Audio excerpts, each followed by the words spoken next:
নমস্কাৰ স্বাগতম জনাইছো মোৰ অন্য এটি ভিডিঅ'লৈ আশা কৰোঁ আপোনালোক ভালে আছে নিশ্চয় মোৰো ভালেই আজি মই এই ভিডিঅ'টিত আলোচনা কৰিম ডায়াবেটিছ বা মধুমেহ ৰোগ সম্পৰ্কে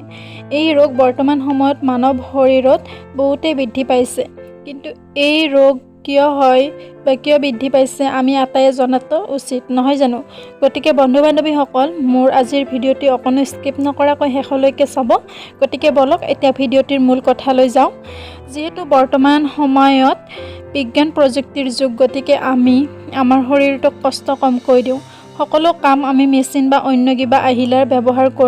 কৰিব বিচাৰো ফলত আমাৰ শৰীৰৰ পৰিশ্ৰম কমি যায় আমি দিনক দিনে এলোহা হৈ গৈছো এইটোৱে হৈছে ডায়াবেটিছ বা মধুমেহ ৰোগে আমাৰ শৰীৰত দেখা দিয়া মূল কাৰণ আৰু ইয়াৰ উপৰিও বহুতো কাৰণ আছে গতিকে শেষলৈকে ভিডিঅ'টো চালে নিশ্চয় গমেই পাব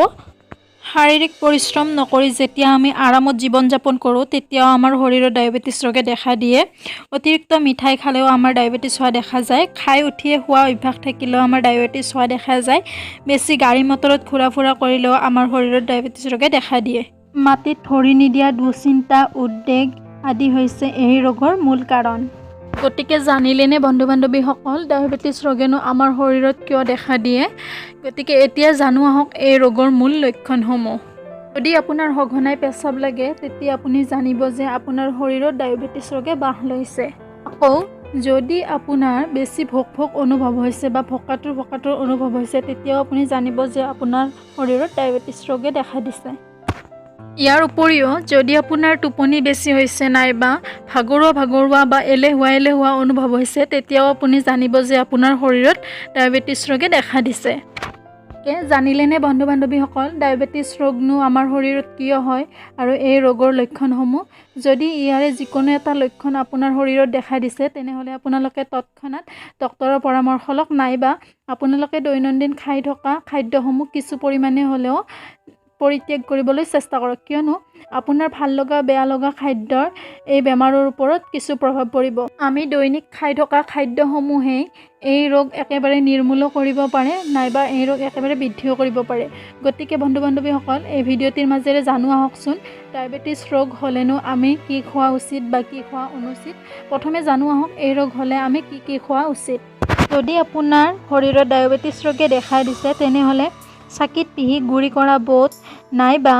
গম মিশ্ৰিত আটা বা সয়াবিন বা গম মিশ্ৰিত আটাৰ ৰুটি আপোনালোকে দৈনিক খোৱা উচিত তাৰ উপৰিও আপোনালোকে ঘৰত তৈয়াৰ কৰা টেঙা দৈ খাব পাৰে কিন্তু মিঠা দৈ একেবাৰেই নাখাব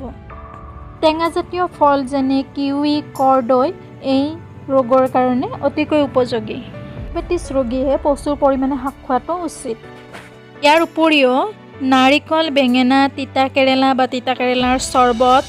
লাও পটল তিয়ঁহ এই ৰোগৰ কাৰণে উপকাৰী ইয়াৰ উপৰিও গছত পকা বিলাহী কলা জামু কলফুল পচলা খোৱাটো ভাল পানী কঢ়া ভাত এই ৰোগীৰ পক্ষে উপকাৰী ভাত পৰিমাণমতে খাব আৰু ভাত খোৱাৰ পিছত কিছু পৰিমাণে হ'লেও পেট খালি থাকিবলৈ দিব ইয়াৰ উপৰিও লেটুচ পাত মানিমুনি পাত ধনিয়া পাত মেথি শাক এই ৰোগৰ ভাল পথ্য আৰু যদি আপোনালোকে মেথি গুটি গুড়ি কৰি খাব পাৰে তেনেহ'লে অতিকৈ বেছি ভাল কাজু বাদামটো আমি সকলোৱে ভাল পাওঁ এই কাজু বাদাম বা চীনা বাদাম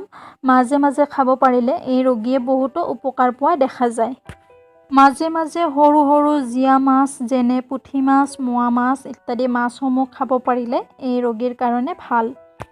এক কোহকৈ নহৰু যদি গৰম ভাতৰ সৈতে দুমাহ খাব পাৰে তেনেহ'লে এই ৰোগীয়ে বহুতো উপশম পোৱা দেখিবলৈ পোৱা যায় ডায়াবেটিছ ৰোগীয়ে 20-25টামান নিমপাত আৰু 7টামান জালুক ৰাতিপুৱা খালী পেটত চবাই খাব পাৰে তেনেহ'লে বহুতো ভাল ফল পোৱা দেখিবলৈ পোৱা যায়